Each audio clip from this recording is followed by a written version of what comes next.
ہم فقیری یا درویشی کے لیے کوشش تو کرتے ہیں مگر کامیاب نہیں ہوتے۔ جہاں تک انسان کا اور انسان کی زندگی کا تعلق ہے، تکلیف روحانی ہو جسمانی ہو، تکلیف انسان کو ہی ہوتی ہے۔ اگر کسی کی نماز قضا ہو جائے، کافی عرصے سے نماز قائم ہو اور اچانک کچھ عرصے بعد نماز قضا ہو جاتی ہے یا فوت ہو جاتی ہے تو وہ انسان بڑی تکلیف میں ہوتا ہے۔ یا یہ کہ کسی تہجد گزار آدمی سے یک لخت تہجد بلا سبب غائب ہو جائے تو وہ بہت تکلیف میں ہوتا ہے۔ یا کسی کا بچہ بیمار ہو جائے تو وہ بھی تکلیف میں ہوتا ہے، تو وہ دونوں رو رہے ہوتے ہیں اور پتہ نہیں چلتا کہ اس کو کیا ہے اور اس کو کیا ہے، لیکن تکلیف دونوں کو برابر ہے۔ تکلیف ایک شعبے کا نام ہے جس میں غم اترتا ہے۔ غم چاہے احساس ہو، ماضی ہو، مستقبل ہو، کسی چیز کے ہونے کا خیال ہو، کسی چیز کے نہ ہو جانے کی خواہش ہو، کچھ بھی ہو، غم نے اگر آنسو بننا ہے تو آنسو جو ہے یہ آنکھ سے ٹپکے گا۔ اس کی وجہ غلط بیانی بھی ہو سکتی ہے اور خوش فہمی بھی ہو سکتی ہے۔ بادشاہ اگر بادشاہت سے معزول ہو جائے تو وہ رونا شروع کر دے گا، بالکل اسی طرح جس طرح فقیر فقیری سے معزول ہو جاتا ہے۔ اب یہ ایک ایسی چیز ہے جو عام طور پر اتنی سمجھ نہیں آتی اور اس سے آگے انسان کو سمجھ آتی ہی نہیں۔ آپ کہتے ہیں کہ اس سے اگلی بات کیا ہے تو آپ کو اگلی بات سمجھ نہیں آئے گی، اس لیے کہ اگر بندے کا امپیسس، زور، اصرار اور ترجیح دنیا پر ہے تو اس کو سوائے دنیا کے غم کی اور کوئی چیز آنسو نہیں دے سکتی، اور اگر وہ دین کا بندہ ہے تو سوائے دین کے غم کے اسے اور کوئی چیز تکلیف نہیں دے سکتی۔ یہ بتائی ہوئی بات 1400 سال سے چلتی آ رہی ہے اور اب آپ کو سمجھ آنا بند ہو گئی ہے۔ ایک مقام تھا کہ جب یہ بتایا گیا کہ دیکھو اپنی اولاد، اپنی جان، اپنا قبیلہ، چھوٹے بڑے سب بچا لو، عارضی طور پر یزید کی بیعت کر لو، عقل کہتی ہے کہ بیعت کر جاؤ اور زندگی گزار لو، مگر بات یہ ہے کہ یہی تو کرنا نہیں ہے۔ اب یہ فرق ثابت کر کے انہوں نے بتا دیا، کیا بتا دیا؟ کہ یہ ایک ایسی چیز ہے جو ہم نے نہیں کرنی۔ کیوں نہیں کرنی؟ کیونکہ ہم دین والے لوگ ہیں اور دنیاوی حاصل کے لیے دین کو ترک کرنا ہمارے مقصد میں نہیں ہے۔ لوگوں نے کہا کہ بچے چھینے جائیں گے تو انہوں نے فرمایا بچوں کا غم اور چیز ہے اور دین کا غم اور چیز ہے، کیونکہ ہم دین والے لوگ ہیں لہٰذا ہمیں بچوں کا غم نہیں ہوگا۔ اس کا افسوس ہوگا اور ہونا بھی چاہیے۔ بچوں کو ہم اتنی زندگی دے سکتے ہیں جتنی اللہ نے دے رکھی ہے اور دین کو ہم اپنی زندگی دے سکتے ہیں۔ مطلب یہ ہے کہ اب ان کا امپیسس، ان کا رخ، ان کا اصرار دنیا کی طرف نہیں ہے۔ اب یہ فرق بتانے والے تو بتا گئے، اسی طرح دنیا دار بزرگوں کو سمجھاتے ہیں کہ آپ کچھ تو اپنا خیال رکھیں، آپ یہ کام کر لیں، پیسوں کی بات ہے تو آپ پیسے لے لیں، آپ تو خود ہی بزرگ ہیں، درویش ہیں، کاروبار چلا لیں یا کوئی فیکٹری لگا لیں۔ حالانکہ فیکٹری لگانا ضروری ہے اور سب فیکٹریاں لگاتے رہتے ہیں، مگر درویش نے کہا نہیں، میرا امپیسس اور ہے۔ جب تک آپ لوگ اپنا امپیسس دریافت نہ کرو، مقصد دریافت نہ کرو، آپ کو دین کا غم نہیں ہوگا۔ جب تک مقصد دریافت نہ کرو آپ کو دنیا کا غم نہیں ہوگا، آپ کو کچھ نہیں ہوگا اور کوئی فقیری نہیں ملنی، کیونکہ اس طرح گاڑی آگے نہیں چل سکتی۔ اللہ تعالیٰ آپ کو دین کی سمجھ دے گا اور جب آپ دیکھیں گے کہ اللہ تعالیٰ ہمارے قریب آ گیا ہے تو پھر آپ کہیں گے کہ ذرا پروموشن تو کرا دیں۔ پروموشن والا رستہ تو پھر ختم ہو گیا۔ یہ پروموشن والا رستہ تو پروموشن والے سے پوچھو کہ کیسے پروموشن مل سکتی ہے۔ پروموشن والا صرف پروموشن سے خوش ہوگا کہ پروموشن کیسے ملتی ہے۔ اسے لوگ کہتے ہیں کہ اس طرح کرو تو پروموشن ملتی ہے، ایک کالا بکرا نیاز دو اور دفتر کے بڑے افسروں کو بلا لو تو ہم ان کو آپ کی سفارش کر دیتے ہیں۔ تو ایک یہ طریقہ ہے۔ ایک شخص کہتا ہے کہ میں بادشاہ بننا چاہتا ہوں، تو اگر وہ بادشاہ بننا چاہتا ہے تو پھر الیکشن کی تیاری کر لے، کیونکہ اس بات کا شعبہ اور ہے، واقعات اور ہیں، تو ہر مقام دوسرے مقام میں ہے اور دوسرا تیسرے مقام میں ہے۔ آپ لوگ جس چیز کا شکار ہو، اس چیز کا نام کنفیوژن ہے۔ کنفیوژن کا مطلب یہ ہے کہ آپ لوگ دین کی کتابوں میں دنیا کی کتابیں رکھتے ہو کہ یہ کتاب نمبر 4 ہے اور یہ تسکین وجود کے لیے ہے اور لذت بے حیائی کے لیے ہے، اور ساتھ ہی دین کی کتابیں کھول کر رکھی ہوئی ہیں۔ تو کتاب کو کتاب کے ساتھ نہ ملاؤ جب تک کہ آپ کا مزاج نہ ملے، اور آپ لوگ مزاج کے ساتھ بد مزاجی، بد مزاجی کے ساتھ کم مزاجی اور کم مزاجی کے ساتھ تلخ مزاجی رکھتے ہیں، یعنی کہ آپ ایک مزاج میں دوسرا مزاج ڈالتے ہیں۔ اگر ایک انسان حج کرنے جائے تو اس کو مبارک ہو کہ وہ حج کر کے آیا ہے اور وہاں سے جا کر VCR لے آئے اور پھر دنیا جہان کی بے حجائی کی فلمیں لے کر آئے، تو پھر اس نے حج کیا تو کون سا کیا یا کیا کیا؟ بلکہ اس کو تو بہت سخت عذاب ملے گا۔ عذاب کیوں ملے گا؟ اس لیے کہ اس نے نیک سفر کے اندر بدی کی، تو ایسے لوگوں کی وجہ سے ساری قوم پریشان ہے۔ اس لیے درویشی جو ہے وہ شہروں میں نہیں چلتی۔ شہر والے مرید جو ہوتے ہیں وہ پیروں کو الٹا ٹانگ دیتے ہیں۔ مثلاً پیر صاحب کو کوئی چیز پیش کر دی، کیا پیش کر دیا؟ کوئی ایسی چیز جس کا مدعا صرف دنیا ہو، اور کیا چیز مانگتے ہیں؟ یعنی کوئی ایسی چیز مانگتے ہیں جس کا مدعا صرف دنیا ہو۔ وہ پیر صاحب کو بڑے ٹی وی پیش کرتے ہیں، VCR پیش کرتے ہیں، تو VCR اور ٹی وی کی پیشکش اور چیز ہے اور مسلح پیش کرنا اور ہے، دونوں میں فرق ہے، اور یہاں آ کر کمپلیکیشنز پیدا ہوتی ہیں۔ تو آج کا انسان جو ہے اور مسلمان خاص طور پر جو پیر آشنا بھی ہو اور چاہتا ہو کہ وہ فقر آشنا بھی بنے، تو فقر آشنا وہ اس لیے نہیں بنتا کہ اس کے مزاج میں رجوع علت دنیا موجود ہوتا ہے، اور اس کو اگر وہ بیلنس کر جائے تو پھر یہ بڑی بات ہے۔ اگر آپ یہ حوصلہ کر لیں کہ آپ نے دین کی طرف رجوع کرنا ہے، تو پھر یہ نہ کہنا کہ باپ ہونے کی حیثیت سے میرا فرض یہ ہے کہ اولاد کی تربیت کروں، بھائی ہونے کی حیثیت سے میرا یہ فرض ہے، سماج کے اندر میرا یہ فرض ہے، اسلامی حکومت کا قیام کریں گے، لیکن اسلامی حکومت بنتی نہیں ہے۔ کیا اللہ تعالیٰ پاکستان میں رہتا ہے؟ اللہ تعالیٰ ہندوستان میں بھی رہ سکتا ہے، بلکہ اللہ تعالیٰ جہاں چاہے مرضی رہ سکتا ہے۔ تو اللہ کا فقیر جو ہے اس کا سیاست سے کوئی تعلق نہیں ہے، نظام سے کوئی تعلق نہیں ہے، بلکہ اس کے لیے آپ کا بنایا ہوا جو نظام شریعت اور دین ہے وہ اس سے بھی علیحدہ ہے، الگ ہے، بس وہ اللہ کی محبت میں چلا جا رہا ہے۔ باقی لوگ کہتے ہیں کہ محلے کے سارے مسلمان جو ہیں آج شام ان کا جلسہ ہوگا اور یہ بڑا نیکی کا کام ہے، اسلامی کام کیا جائے گا اور وہ اس طرح کے اسلامی کام کرتے رہیں گے۔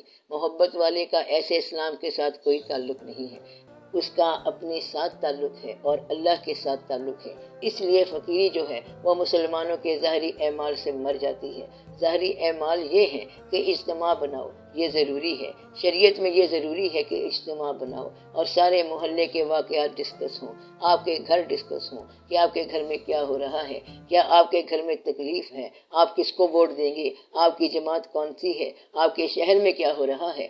تو آپ کے ہاں اس طرح کے واقعات ہوتے ہیں، یہ سارے واقعات ہو رہے ہیں، یہ سارے مل کر انقلاب لائیں گے، پھر یہ جا کر تقریر کریں گے، پھر یہ اسلامی تقریر کریں گے، کیونکہ یہ آپ کی دینی جماعتیں ہیں۔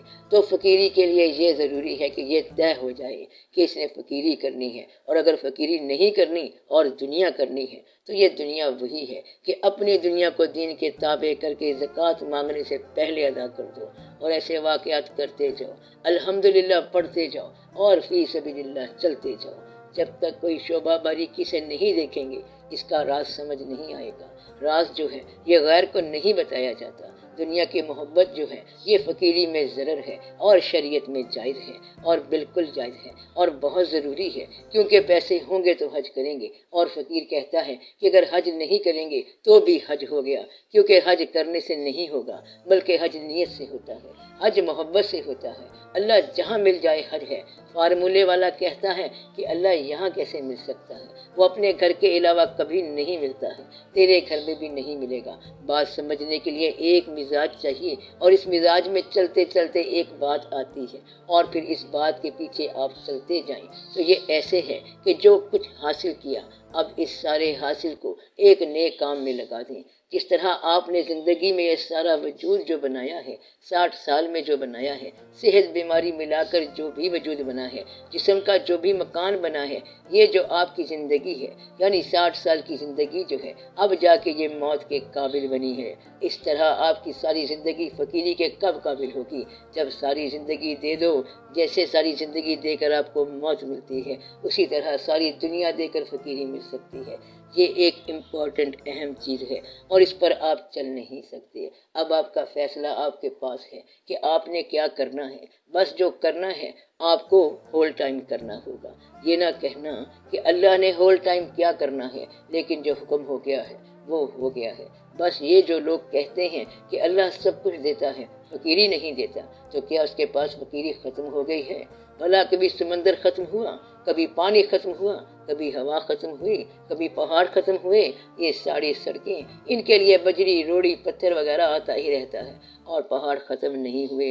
ایک چھوٹی سی پہاڑی بھی ختم نہیں ہوئی ہوگی، اور نہ دریا ختم ہوں گے، اور نہ ہوا ختم ہوگی، کچھ بھی ختم نہیں ہوگا۔ آپ لوگ تو بکرے کھا کھا کر ختم، لیکن وہ بھی ختم نہیں ہوئے، بلکہ یہ تو جائز جانور ہے، اور جو ناجائز جانور ہے وہ بھی ختم نہیں ہوتا۔ آپ لوگ اندازہ لگاؤ کہ کچھ بھی کہیں بھی ختم نہیں ہوتا۔ شہر میں بڑی ڈیولپمنٹ ہو گئی، لیکن مکھیاں ختم نہیں ہوئی، جس کو آپ نے مارنا تھا وہ بھی ختم نہیں ہوئی۔ شہر بہت اچھے ہو گئے، لیکن مٹی ختم نہیں ہو رہی، تو کوئی بھی چیز آج تک دنیا میں ختم نہیں ہوئی۔ علم کے باوجود جہالت آج تک ختم نہیں ہوئی، پیغمبر کے باوجود کافر ختم نہیں ہوئے۔ جس شہر میں آپ چلے جائیں ہر شے اویلیبل ہے، تو فقیری اللہ نے کیسے ختم کر دینی ہے؟ فقیری اس کے پاس بے شمار ہے، بات صرف یہ ہے کہ فیصلہ آپ نے کرنا ہے۔ اگر آپ نے ابھی تک فیصلہ نہیں کیا ہے تو ضروری ہے کہ آپ اپنا فیصلہ کر لو۔ پھر کہتے ہیں کہ فقیری کا فارمولہ کیا ہے؟ بھلا شوق کا کیا فارمولہ ہوتا ہے؟ شوق کا بھی کوئی فارمولہ ہوتا ہے؟ کہتا ہے کہ میں نے وہاں جانا ہے۔ پوچھا کدھر جانا ہے؟ جب جانا ہے تو پھر پہنچ ہی جانا ہے۔ ہم نے آج تک یہ دیکھا ہے کہ آنکھوں سے محروم بھی اپنے گھر پہنچ گیا، اور جہاں کہیں اس نے پہنچنا تھا پہنچ گیا، جبکہ وہ آنکھوں سے محروم ہے۔ ایک شخص معذور ہے، لیکن وہ بھی پہنچ گیا۔ ووٹ کے لیے جب لوگ آتے ہیں تو معذور انسان بھی ووٹ ڈالنے امیدوار کی گاڑی پر بیٹھ کر پہنچ جاتا ہے۔ تو جو کرنا چاہے انسان کر جاتا ہے، بندہ جو کرنا چاہے کر سکتا ہے اور کر لیتا ہے۔ آپ اپنے گاؤں سے پیدل آ کر شہر میں اپنا گھر بنا لیتے ہیں۔ اگر کوئی شخص یہ کہے کہ میں اللہ کی طرف جانا چاہتا ہوں تو اللہ کیوں نہیں ملے گا؟ اگر نہیں ملتا تو یہ نیت کی خرابی ہے، کیونکہ انسان جو کرنا چاہے وہ سب کر سکتا ہے۔ فرض کرو اسے منزل نہیں ملتی تو چلو اس راہ میں مر تو جائے گا، اور یہ اس کا حاصل ہوگا کہ فلاں شخص فقیری میں مر گیا تو فقیری پوری ہو گئی، اور یہ آپ کا فیصلہ ہے۔ دوسرا آدمی آپ کو صرف بات بتا سکتا ہے، سمجھا سکتا ہے، مگر فقیری نہیں دے سکتا، تو آپ کو فقیری کون دے گا؟ آپ کا مزاج آپ کو فقیری دے گا، آپ کا شوق آپ کو فقیری دے گا۔ اگر شوق نہیں ہے تو آپ فقر نہیں لے سکتے۔ کہتے ہیں کہ ایک آدمی گھوڑے کو تالاب تک لے جا سکتا ہے، لیکن 20 چابک مارنے کے بعد بھی اسے پانی نہیں پلا سکتا۔ پیاس ہوگی تو خود ہی پیے گا۔ آپ صرف یہ کر سکتے ہیں کہ یہ ہے تالاب اور یہ ہے گھوڑا۔ آپ کو پیاس لگے تو پانی پی لو، نہیں تو گھوڑے کو کوئی پانی نہیں پلا سکتا۔ گھوڑے کو تو پیاس ہی پانی پلا سکتی ہے۔ اسی طرح آپ کو اگر پیاس ہے تو فقیری مل جائے گی۔ ہم نے آپ کو بتایا تھا کہ یہ نہیں ہو سکتا کہ محبوب کے لیے اخباروں میں اشتہار دو کہ مجھے فلاں آدمی سے محبت کرنی ہے، تو وہ محبت کوئی نہیں ہو سکتی۔ آپ باقی سب کام خود کر سکتے ہیں کہ آپ نے نوکری بھی کر لی، کاروبار بھی کر لیے، شادی بھی کر لی، کنوینس والی چیز خرید لی، گھر کا سامان بھی خرید لیا، بچوں کے لیے چیزیں بھی خرید لی، مگر فقیری کا نسخہ ایسے نہیں مل سکتا۔ تو وہ اندر کی کہانی ہے کہ یہ کیا چیز ہے۔ کہتے ہیں کہ جو آدمی استطاعت نہ رکھتا ہو اس کو کوئی بھی چیز نہیں دی جاتی، اور استحقاق والا کبھی محروم نہیں ہوگا۔ دنیا میں ایک چیز ہے جو کبھی محروم نہیں ہوتی، وہ صرف شوق ہے۔ چاہے کسی چیز کا بھی شوق ہو، وہ آج تک کبھی محروم نہیں ہوا۔ اس لیے اے راہی تو بے ذوق نہ ہو۔ راہی اگر بے ذوق ہو جائے تو پھر بات ہی ختم، ورنہ تو یہ کتابوں کی بات ہے، نہ کسی اور طریقے کی بات ہے۔ اس وقت فقیری کو بھی کتابوں سے پڑھ کر بتایا جا سکتا ہے، اور وہ بھی طریقے موجود ہیں۔ فقیری کے لیے نسخے موجود ہیں کہ یہ کرو وہ کرو، مگر اصل میں تو آپ کا اپنا نام ہے فقیری۔ تو فقراء نے فقیری کی کتابیں کیسے لکھی ہیں؟ جیسے جیسے وہ لوگ بیہیو کرتے جاتے تھے، جیسے جیسے وہ بولتے جاتے تھے، بعد میں وہ بات قانون بنتی جاتی تھی۔ فقیری ہوتی ہے فقراء کو کھانا کھلانا، تو آج بھی وہ سارا کچھ موجود ہے۔ آج بھی بھوکوں کو کھانا ضرور کھلائیں گے، کھانا ضرور پکے گا۔ دیگچی میں یا دیگ میں کچھ پکا لو، کیونکہ یہ 2-4 بندے بیٹھے ہیں، یہ کھانا کھائیں گے۔ تو فقیری میں لنگر خانے ہوتے ہیں، ضرور ہوتے ہیں، اور باہر سے جو بندے آئیں گے ان کے لیے ٹہلنے کی جگہ بھی ہوگی، اور ان کو بتانے والی بات بھی ہوگی۔ شب بیداری کا سما بھی ہوگا۔ اس لیے آپ لوگ دعا کریں کہ آپ کو شوق پیدا ہو جائے۔ کچھ لوگوں کو تو فقیری ہرگز نہیں ملتی، اور کچھ کو بڑی آسانی سے مل جاتی ہے۔ یہ نصیب کی بات ہے، شوق کی بات ہے، کرم کی بات ہے، اور فضل کی بات ہے۔ علم تلاش سے مل سکتا ہے، مگر شوق تلاش سے نہیں ملتا۔ شوق کو آپ نے خود ہی تلاش کرنا ہے، دریافت کرنا ہے۔ اگر آپ کو شوق ہے تو پھر اس کی تکمیل کے لیے آدمی کو فقیری کا ادراک ہوتا ہے۔ دنیا اور فقیری کے شعبے ہی الگ ہیں۔ جو شخص کہتا ہے کہ میں پہلے دنیا کے کام کروں گا اور ناممکن کام بھی کروں گا اور فقیری کا شوق بھی کروں گا، تو فقیری کوئی اتنی فالتو بات نہیں ہے کہ وہ بعد میں ہوگی۔ فقیری پریفرنس ترجیح کا نام ہے، اور آپ پریفرنس ترجیح کس کو دے رہے ہیں؟ مثلا شوق والا کہتا ہے کہ مجھے فلاں انسان سے محبت ہے، وہ کہتا ہے کہ چھوڑو اسے اور آپ اس طرح کرو کہ 22ویں گریڈ کی ایک اعلیٰ نوکری لے لو اور اس آدمی کے پاس جانا بند کرو، اسے چھوڑ دو۔ تو شوق والا کہتا ہے کہ گریڈ کدھر اور میں کدھر، اسے اگر کہے کہ بادشاہت لے لو مگر وہ تخت چھوڑتا ہے، لیکن وہ محبت نہیں چھوڑتا، یہ اس کا حال ہے۔ تو فقیری جو ہے صرف عشق کا نام ہے۔ مسلمان کی فقیری جو ہے یہ حضور پاک صلی اللہ علیہ وآلہ وسلم کا عشق ہے، باقی سب باتیں چلتی رہتی ہیں۔ فقیری منصب ہے اور منصب پیدائشی ہوتے ہیں، اس میں بڑے بڑے راز ہیں۔